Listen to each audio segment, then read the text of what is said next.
पासून ऐकलेला असेल.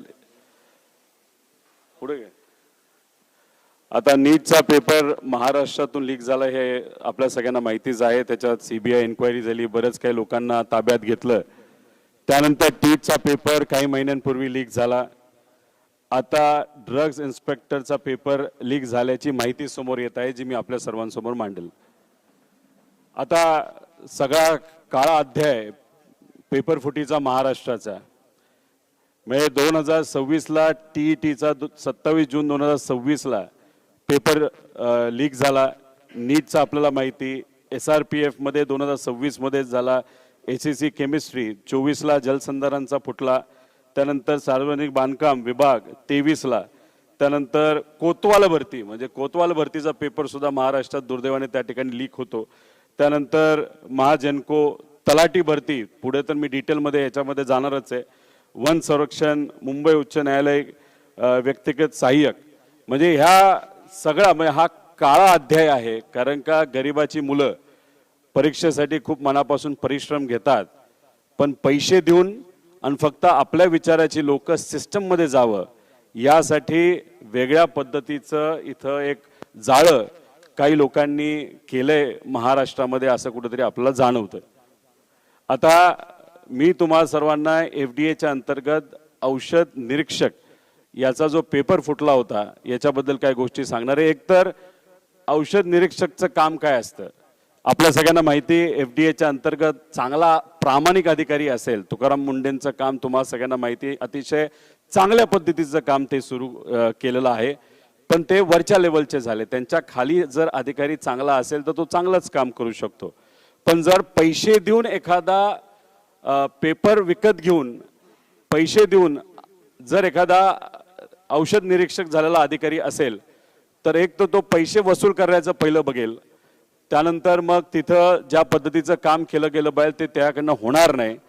आणि मग औषध निरीक्षक या पदावर जर पैसे देऊन एखादी व्यक्ती गेली तर किती मोठ्या अडचणी येऊ शकतात हे जर आपल्याला बघायचं असेल तर इथं बघा, एक कफ सिरप ट्रॅजेडीमध्ये 22 गरिबांची मुलं तिथं मेली. म्हणजे हा इतका महत्त्वाचा विषय आणि दुर्दैव असं महाराष्ट्रामध्ये हाच पेपर तिथं फुटलेला आहे. याच पदावर गेलेली लोक, त्यातली काही लोक हे पैसे देऊन पेपर विकत घेऊन तिथं आत्ता अधिकारी बनायला चाललेले आहेत. आता काय झालं तुम्हाला सांगतो. 29 जुलैला 2025ला ह्याची जाहिरात आली. ह्याची परीक्षेची तारीख होती 22 मार्च 2026. एकूण विद्यार्थ्यांची संख्या 44,000 होती. निकालाची तारीख 12 जून 2026 आणि मग तात्पुरती गुणवत्ता यादी ही 22 जुलैला लागणार होती. आणि पात्र उमेदवार 506, त्यातले 150 म्हणजे 506 हे इंटरव्ह्यूसाठी आणि 150 हे आता फायनल त्यातून होणार होते पुढं. आता ह्याच्यात झालं काय की एक क्लास कौतल्य अकॅडमी नंदुरबार, त्या क्लासमधून जो तिथं पाटील जो कोणी माणूस असेल त्याली तो जो पेपर होता, म्हणजे पेपर म्हणजे MPSCचा पूर्ण पेपर फुटला असं आपल्याला म्हणता येणार नाही, पण पेपर सेट करणारा व्यक्ती फुटला. आणि या क्लासेसकडे 90% प्रश्न हे आधीच दिले गेले होते. आणि ते दिल्यानंतर तिथे 20 मार्च म्हणजे 2 दिवस आधी, 22 मार्चला परीक्षा होती, 2 दिवस आधी तो परीक्षार्थी उमेदवाराच्या मोबाईलवर तो प्रश्न, जे प्रश्न होते 90% ते त्याच्याकडे आले, त्याचा अभ्यास केला गेला. आणि मग ह्यात होतं असं एक समजून घ्या की तो जो क्लासेसचा माणूस आहे तो त्या उमेदवारांना पैशांचा ॲडव्हान्स दिल्यानंतर, पैसे दिल्यानंतर व्हॉट्सॲपवर सगळ्या गोष्टी पाठवायच्या आणि 2-3 मिनिटानंतर तो डिलीट फॉर ऑल करून टाकायचा. ह्यात झालं असतं एका उमेदवाराने ते सगळे डाउनलोड झाले आणि फक्त आपल्याकडे पुरावा असावा म्हणून मित्राला ते सगळे पुरावे त्या ठिकाणी पाठवले. त्यामुळे तिथे पुरावे हे आपल्या हातामध्ये आता लागलेले आहेत. आणि मग हे असं प्रकरण झालं होतं. तर हे आहे ॲक्च्युअल प्रश्नपत्रिका आणि हे आहे 2 दिवस आधी जे प्रश्न PDF माध्यमातून ज्या उमेदवारांनी पैसे दिले त्यांना दिलेले हे सगळे प्रश्न आहेत. आता ह्याच्या खोलात जाऊ आपण. आता हे आहे 22 मार्चचे प्रश्न जे आपल्याला MPSCच्या पेपरमध्ये आपल्याला दिसतात. उदाहरण म्हणून फक्त काही त्यातले घेतलेत. हे आहे 2 मार्च, 2 दिवस आधी जी PDF वर प्रश्न आले होते त्याचं हे. आता ह्याच्यात बघा, पहिला deficiency of dash prevents normal blood coagulation. आता ह्याच्यामध्ये vitamin A B C D हे जे काही ऑप्शन्स दिलेत एक्झॅक्टली सेम टू सेम. म्हणजे ह्याच्यात विटॅमिन ए पहिल्या क्रमांकावर तिथं ऑप्शन आहे 2 3 4 एक्झॅक्टली सेम आलेलं तुम्ही बघितलं. तर chemical shift is measured in हे जे काय H2 असेल PPM असेल हे असेल एक्झॅक्टली तुम्ही बघितलं असेल तर सेम तिथं आलेलं आहे सेम टू सेम. आणि हे किती 100 पैकी 90 प्रश्न हे मॅच एक्झॅक्टली त्या ठिकाणी होतात. म्हणजे 90% प्रश्न त्या उमेदवारांना पैसे दिल्यामुळे त्या ठिकाणी तिथं दिले गेले. म्हणजे MPSC वर सगळ्यांचा विश्वास नक्कीच आहे, आमचा सुद्धा विश्वास आहे.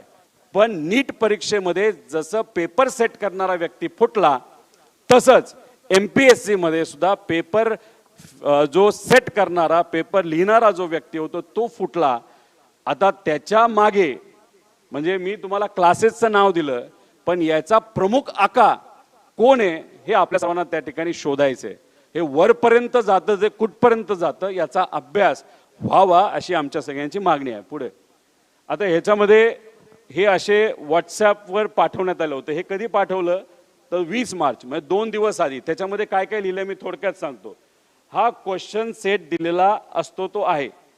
यामधून येथील कोणतेही या क्वेश्चनला सोडून जे काही येतील त्यात 10 चुकीचे म्हणजे ह्याच्यातून मुद्दामून 10 चुकीचे सोडवा म्हणजे कोणाला ऑब्जेक्शन येणार नाही असं लिहिलेलं आहे. हे आहे 2 दिवस आधी. पेपर झाला 22 मार्चला. वेळ आहे 12:28 म्हणजे 28 मिनिटं पेपर दिल्यानंतर त्याच परीक्षार्थींनी त्याच्याच मित्राला पाठवलेला हा त्या ठिकाणी तुम्हाला व्हॉट्सॲप चॅट आहे. त्याच्यामध्ये त्यांनी जे क्वेश्चन दिले होते त्यामधून 78 क्वेश्चन आले होते ती मी सोडवले. ते सोडून दुसरे एक्स्ट्रा 13 मी सोडवलेले आहेत. 77 ते 78 कन्फर्म सॉल्व केलेले आहेत. याला डिवाइड कर म्हणजे किती हुशार आहे हा उमेदवार बघा. याला मल्टिप्लाय कर ऐवजी डिवाइड कर असं म्हणतो कारण एक प्रश्न हा 2 मार्काचा होता. म्हणजे समजा त्याला 70 जर त्याला पूर्णपणे सोडवले असतील तर त्याला 140 मार्क मिळणार. पण त्याला हे सुद्धा माहित नव्हतं आणि त्याची इंग्लिश सुद्धा तुम्ही जर वाचली त्याच्यावरनं कळेल तो उमेदवार किती हुशार आहे म्हणजे अकॅडमिकली. आता ह्याच्यात तुम्ही डिवाइड करायला सांगतो पण मल्टिप्लाय करायला पाहिजे जेणेकरून तिथं मार्क्स येतील. पुढं आता ह्याच्यामध्ये अजून एक बघा. एक नायब तहसीलदारची 2 मुलं आहेत. एक मुलगा आणि एक मुलगी आहे. मुलाचा रँक आहे 13वा आणि मुलीचा रँक आहे 16वा. हुशार असतील आम्ही काय म्हणत नाही पण मग हे पेपर लीक आहे का योगायोग आहे. मुलगा पण बसतो मुलगी पण बसते नायब तहसीलदारचं. आणि आम्हाला जे कळालेलं आहे की एका पेपरची किंमत या प्रश्नपत्रिकेची किंमत जो 2 दिवस आधी फुटला होता त्याची 12 लाख रुपयाची किंमत होती. 5 लाख ॲडव्हान्स आणि बाकी 7 लाख हे नंतर त्या ठिकाणी द्यायचे होते. आणि ह्याच्यात काहीतरी बार्शी कनेक्शन आहे. हे सगळे जे काही त्यातले बहुतांश उमेदवार आहेत त्याचा थोडासा अभ्यास आपण खोलात जाऊन केला तर कुठेतरी बार्शीचं तिथं कनेक्शन दिसते. आणि महत्त्वाचं काय कट ऑफ 105चा होता आणि 103 मार्क मिळालेल्या एका उमेदवाराला सुद्धा इंटरव्ह्यूला बोलवलं होतं. हे का बोलवलं कोणामुळे बोलवलं कोणाचा दबाव होता कोणाकडनं प्रेशर दिलं गेलं का ह्याच्यात वेगळे व्यवहार झाले हे सुद्धा त्या ठिकाणी आपल्याला बघावं लागेल. पुढं आता ह्याच्यामध्ये काय काय बघायचं. अकॅडमिक कमी असेल पण स्पर्धा परीक्षेत चांगली कामगिरी करून जातात असे उदाहरणे तसं बघितलं तर फार कमी असतात. म्हणजे 10वीत फार काटाली पास झालाय 12वीत एकदा नापास झालाय एकदा पास झालेला आहे आणि तो MPSC मध्ये खूप भारी करतो असे फार 1% खालचे उदाहरणं आहेत. मग याच्यामध्ये काही असे उमेदवार आहेत नाहीतर लोक आहेत की ज्यांना 2दा नापास झालेत पण आता या परीक्षेत पास झालेले आहेत. असे सुद्धा याच्यामध्ये उदाहरणं आहेत असं आम्हाला त्या ठिकाणी काय. त्यामुळे अकॅडमिक बॅकग्राऊंड आपल्याला बघावं लागणार आहे. ह्याच्याच बरोबर काही त्यांनी MPSCचे आधीचे पेपर सोडवलेत सरळ परीक्षेचे पेपर सोडवलेले आहेत त्यात किती मार्क मिळाले आणि याच्यात अचानक हा सोपा म्हणजे अवघड पेपर असताना सुद्धा याच्यात त्यांना जर उत्तीर्ण झाला असेल तर नक्कीच त्याच्यामध्ये काहीतरी लिंक निघेल असं आमचं मत आहे. पुढं आता ह्याच्यामध्ये काय काही तक्रार मुलांनी तक्रार केली MPSCला तक्रार केली जिथं खरं करायला पाहिजे. MPSC स्वायत्त बॉडी आहे. MPSCने ही परीक्षा घेतली होती त्यामुळे अपेक्षा अशी होती की यांना तक्रार केली. कधी केली ही 21 जुलैला केली. रिझल्ट आला कदाचित 24 जुलैला, म्हणजे किती दिवस आधी, 2 ते 30 दिवस आधी, रिझल्टच्या आधी तक्रार केली MPSCला. आतापर्यंत कुठलंही उत्तर हे दिलं गेलं नाही. आणि जेव्हा त्यांना त्या ठिकाणी विचारलं जातं तेव्हा ते म्हणतात की तुमच्यावर पोलिसांची कारवाई करू, तुम्हाला उचलू, तुम्हाला हे करू ते करू. म्हणजे MPSC हे विद्यार्थ्यांचं असणारं संस्था आणि तिथले अधिकारी त्यांना धमक्या देत आहेत की तुमच्याकडे बघू आणि हे करू. तर हे चुकीचं आहे. अजूनपर्यंत MPSC कडनं उत्तर आलेलं नाही. FDA चांगले, तुकाराम मुंडेंचं काम आता तिथं चांगलं आहे, लगेच त्यांनी तिथं उत्तर दिलं. पण ते तसं काय करू शकणार नाहीत. त्यांनी जास्तीत जास्त तो सगळा विषय हा MPSC कडे दिलेला आहे. MPSC कडनं अजून त्या बाबतीत कुठलंही उत्तर आलेलं नाही. पोलिसांनी प्रश्नच आहे, अजून काहीच केलं नाही. स्वायत्त बॉडी कसं करायचं, काय करायचं, आता तो आम्हाला फारच चांगला अनुभव आलेला आहे. अजितदादांच्या बाबतीत सुद्धा इथं सुद्धा तसंच काहीतरी झालंय असं आपल्याला म्हणावं लागेल. पुढं आता ह्याच्यामध्ये आमच्या मागण्या काय आहेत? आयोग आणि FDAने संबंधित प्रकरणी तात्काळ चौकशी करावी, तात्काळ FIR दाखल करण्यात यावा. त्यानंतर स्क्रीनशॉटचे तत्काळ फॉरेन्सिक ऑडिट करण्यात यावं. म्हणजे तो जो पाटील कोण जे आहे कुठल्या तरी त्या अकॅडमीचा, सगळी त्याची डाउनलोड करावं लागतील. कारण बरेचसे त्यांचा संवाद तो डिलीट केलेला आहे. त्यामुळे डाउनलोड केल्यानंतर सगळी माहिती येईल. जो नंबर आम्ही देणार आहोत ते तुम्ही डाउनलोड करा. जो उमेदवार आहे, जो पास झालाय, त्याची तुम्ही तिथे डाउनलोड करा. आणि ह्याची पूर्णपणे शहानिशा त्या ठिकाणी करण्याची जरूरत आहे. आता आम्ही लिहिलंय तर CBI कडे तुम्ही तपास द्या, कारण CID कडनं अपेक्षा आपण करू शकत नाही. CIDचा फार चुकीचा अनुभव आम्हा सगळ्यांना अजितदादांच्या बाबतीत त्या ठिकाणी आलेला आहे. आणि दोषींवर आणि संबंधित अधिकाऱ्यांवर तत्काळ कारवाई करावी. पूर्ण चौकशी झाल्याशिवाय फायनल रिझल्ट आणि जॉईनिंग देऊ नये अशी आमच्या सगळ्यांची त्याच्यामध्ये मागणी. याच्यात काही प्रामाणिक मुलं आहेत ज्यांनी कष्ट करून अभ्यास करून पास झालेत, पण काही ठराविक लोकांनी पैसे देऊन पास झाल्यामुळे या सगळ्यांवर आक्षेप आम्ही सगळेजण त्या ठिकाणी घेत आहोत. पुढं आता ह्याच्यामध्ये तुम्ही बघा, म्हणजे आता तो विषय महत्वाचा होता. ह्याच्यात आम्ही तलाठी भरतीबद्दल बोललो होतो. तुम्हाला आठवत असेल, मी अनेक वेळा तो मुद्दा तुमच्या मदतीने सुद्धा लोकांपर्यंत मांडला होता, अधिवेशनात मांडला होता. आणि आम्हाला धमकी, हे त्यावेळेसचे जे रेव्हेन्यू मिनिस्टर होते विखे पाटील साहेब, त्यांनी धमकी दिली होती की रोहित पवारवर कारवाई करू, FIR करू. बाकीच्या विषयात FIR दुर्दैवाने होत नाही, पण माझ्यावर FIR करायला हे मोठे मंत्री साहेब त्या ठिकाणी गेले होते. 25 ते 30 लाखाचा व्यवहार या तलाठी भरतीमध्ये एका पेपरमध्ये झाला असं आम्ही म्हणत होतो. त्याच्याच बरोबर आम्ही पुरावे दिले. कोट्यावधी रुपयाचा भ्रष्टाचार झाला, हे सगळं त्या ठिकाणी आम्ही सांगून, पण सरकारने आमचं ऐकलं नाही. आमच्यावरच FIR करायला निघाले होते. मग आम्ही गेलो मुख्यमंत्री साहेबांकडे. मग मुख्यमंत्री साहेबांकडे गेल्यानंतर त्यांनी सांगितलं की आमच्याकडे पुरावे द्या. आम्ही दिले पुरावे, मुलांनी पुरावे दिले. पुढे घ्या ना, पुरावे द्या म्हणाले, आम्ही दिले पुरावे. पुरावे देऊन सुद्धा त्या बाबतीत काय नाही झालं. मग त्याच्यात तर एका कुठल्या तरी उत्तरामध्ये त्यांनी सांगितलं मीडियाली ह्या खोट्या बातम्या छापल्यात, मीडियावरच हक्कभंग आणायला पाहिजे असं त्यांनी त्या ठिकाणी सांगितलं. आता बघा, हे सगळं आम्ही मांडलं, आम्हाला वेड्यात काढलं, मुलांना वेड्यात काढलं, मीडियाला वेड्यात काढलं. पण पुढे जाऊन काय झालं बघा, पुढे घ्या. ही सगळी मुलं, त्यातली काही मुलं गेली मॅटमध्ये, आणि मॅटमध्ये गेल्यानंतर सुनावणी झाली. सगळे पुरावे त्या ठिकाणी बघितले, आणि सगळे पुरावे बघितल्यानंतर मॅटली सांगितलं की याच्यामध्ये 62 घोटाळेबाज तलाठी भरती घोटाळ्यात सापडले आहेत. म्हणजे याच्यात घोटाळेबाज सापडले म्हणजे पेपर हा फुटला होता. एका पेपरच्या पाठीमागे 40 ते 50 लाख रुपये दिले गेले होते, घेतले गेले होते. खूप मोठा भ्रष्टाचार त्या ठिकाणी झालेला आहे. 2 महिन्यापूर्वी हा निकाल मॅटली दिलाय. 3 महिने मॅटली या सरकारला दिलेले आहेत याच्यावर ऍक्ट करण्यासाठी.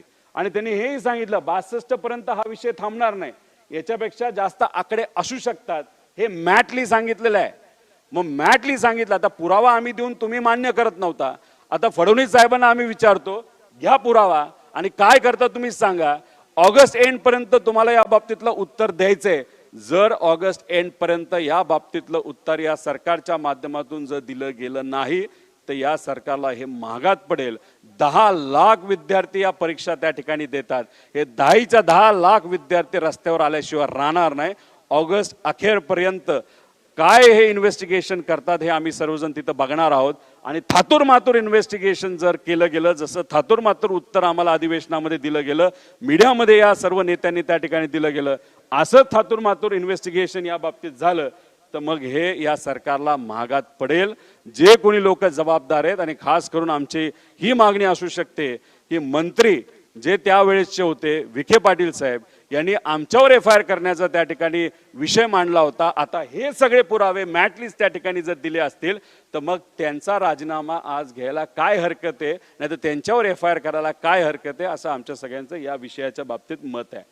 त्यामुळे आता TET पेपर फुटी म्हणजे देवेंद्र फडणवीस साहेबांनी सांगितलं की TETचा पेपर पहिल्यांदा हा महाविकास आघाडीच्या काळामध्ये फुटला, म्हणजे हे हास्यास्पद होतं. म्हणजे देवेंद्र फडणवीस साहेबांना शब्दाचा खेळ करता येतो असं कुठेतरी आपल्याला म्हणावं लागेल. खरं तर TETचा पहिला पेपर 2018 मध्ये फुटला होता, तेव्हा ते स्वतः तिथं मुख्यमंत्री होते आणि परत आत्ताच्या 2 महिन्यापूर्वी तो तिथं फुटला होता. आता ह्याच्यामध्ये प्रतीश देशमुख, अभिषेक सावरीकर, शिक्षक उपसंचालक तुकाराम सुपे हे सगळे लोक आत्ता जे 2 महिन्यापूर्वी पेपर फुटला त्याच्यामध्ये सुद्धा आहेत असं आम्हाला कळतंय. आणि हा जो सुशील खोडवेकर हा पण कोणाच्या संबंधित हे आपल्या सगळ्यांना बघावं लागलं. आणि अभिषेक सावरीकर हा कोणाचा पैसा मॅनेज करतो, कोणाच्या जवळ आहे, कोण त्याचे लाड पुरवतात, क्लिस्टर क्लिअर संबंध कोणाबरोबर आहेत हे खऱ्या अर्थाने आता आपल्याला बघायची आहेत. आणि अधिकाऱ्याचा मुलगा मंत्रालयामध्ये त्याचा मोठ्या प्रमाणात वावर होता. जेव्हा दुसऱ्यांदा TET घोटाळा झाला म्हणजे 2 महिन्यापूर्वी, तेव्हा हे सगळे सोशल मीडिया अकाउंट हे एका रात्रीत डिलीट केले. तेव्हा आम्ही प्रश्न विचारला होता, याला तुम्ही का पकडत नाही, याच्यावर तुम्ही का चर्चा करत नाही, याचं इन्व्हेस्टिगेशन का करत नाही. पण याच्या मागे कोणतरी खूप मोठा व्यक्ती असं आपल्याला म्हणावं लागेल. नीट पेपर महाराष्ट्राचा पेपर फुटला हे आपल्या सगळ्यांना माहिती. काय झालं, युवा जेव्हा रस्त्यावर येतो तेव्हा सरकारला अहंकार हा बाजूला ठेवून आता अहंकारी सरकारला झुकावं लागतं हे आपण सगळ्यांनी त्या ठिकाणी बघितलेलं आहे. पुढं SRPFचे डिटेल आहेत, त्याच्याशी पेपर फुटीचे जलसंधारणचे आहेत, हे सगळे डिटेल्स जर तुम्हाला पाहिजे असेल तर आम्ही देऊ. पुढं आता याच्यामध्ये आम्ही काय म्हणालो होतो की पेपर सातत्याने फुटतायत, तुम्ही पेपर फुटीसाठी कायदा आणा. आम्ही बोलून बोलून फार थकलो. आम्ही विनंती केली, देवेंद्र फडणवीस साहेबांना भेटलो, आम्ही गव्हर्नर साहेबांना भेटलो, आम्ही ह्यांना भेटलो, त्यांना भेटलो, अधिवेशनात बोलण्याचा प्रयत्न केला, पण आमचं कुणी तिथं ऐकत नव्हतं.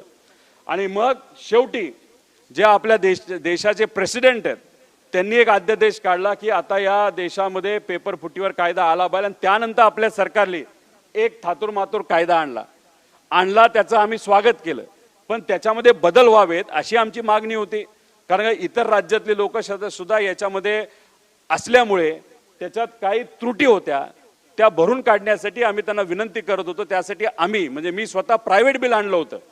आणि त्याच्यात मुद्दा काय होता, तर मुद्दा फास्ट ट्रॅक कोर्टचा होता. म्हणजे मोदी साहेब आज जे म्हणतायत या युवांनी आंदोलन केल्यानंतर ते आम्ही आधी म्हणत होतो फास्ट ट्रॅक कोर्ट आणणं फार महत्वाचं आहे.